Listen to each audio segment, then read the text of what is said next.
Дорогі українці, Україна. Fellow Ukrainians, the rescue and rubble removal operations in Kryvyi Rih after a terrorist missile attack have been completed on June 13th. Unfortunately, 11 people were killed, including one child. My condolences to the families and friends. In total, more than 30 people were injured. All of them are being provided with the necessary assistance. I would like to thank each and every person who took part in the rescue operation. Rescuers, doctors, police, volunteers, local authorities and ordinary citizens.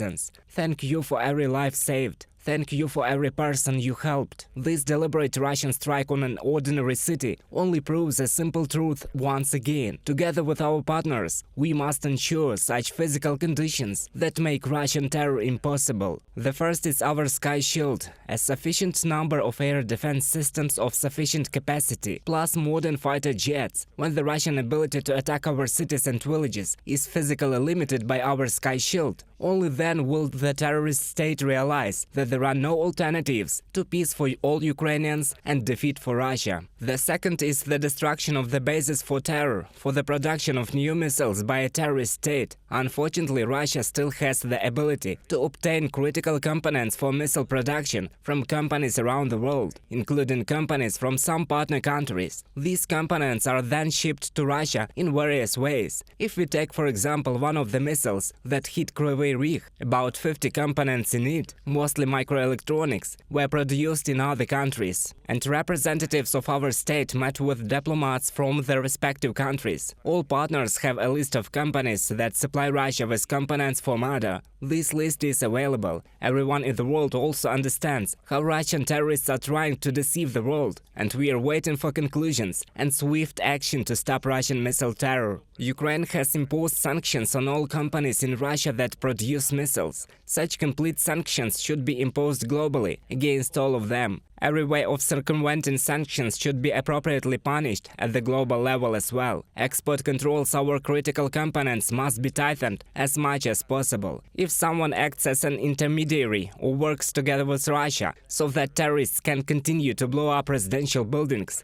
and kill people, such entities, whether business or government, deserve a response from the world. A total response. Our partners have all the information on this. It is definitely cheaper to cut terrorists off the supply of components for terror once and for all than to constantly spend more and more money on new air defense missiles. On June 13th, we also held a meeting to ensure inevitable, legal and fair accountability for Russia for this aggression. We are working on several scenarios for creating a special tribunal for the crime of aggression, a crime for which the highest Russian leadership must be held accountable, the crime that gave rise to all other crimes of this war, and this accountability will surely come. Indeed, this is not an easy task, but Ukrainians have already accomplished so many difficult tasks that they will not only accomplish it for sure, but will do it with pleasure. There will be a tribunal. Also on June 13th, I met with IAEA Director General Grossi. We are working very actively to prevent any incidents at the Russian-occupied Zaporizhzhia nuclear power plant. As long as the invaders are there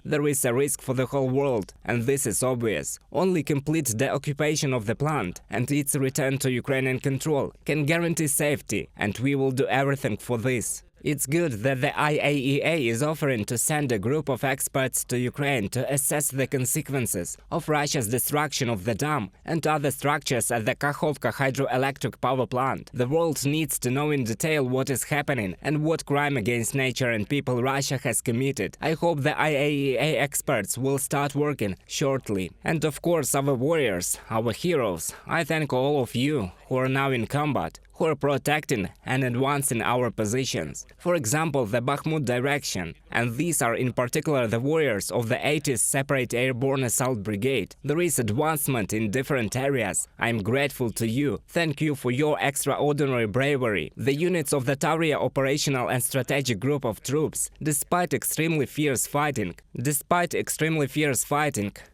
the occupiers' air and artillery superiority, they are moving forward. Thank you, warriors. Thank you for every step and for every meter of Ukrainian land that is being liberated from Russian evil. Marines of the 35th and 36th Separate Brigades, the 110th Separate Mechanized Brigade, the 128th Separate Mountain Assault Brigade, paratroopers of our great 79th, artillerymen of the 55th Separate Brigade Zaporizhzhia Siege, Thank you to all of you. Thank you for your strength. And I thank everyone in our society who understands that the liberation of our land from such occupiers requires hard, heroic and intensive actions that day after day, step by step, give the necessary power to our offensive. Glory to Ukrainian heroes. Glory to everyone in the world who helps. I thank the United States for another timely package of defense support, artillery, armored vehicles, ammunition for our HIMARS. Thank you, America. Glory to Ukraine.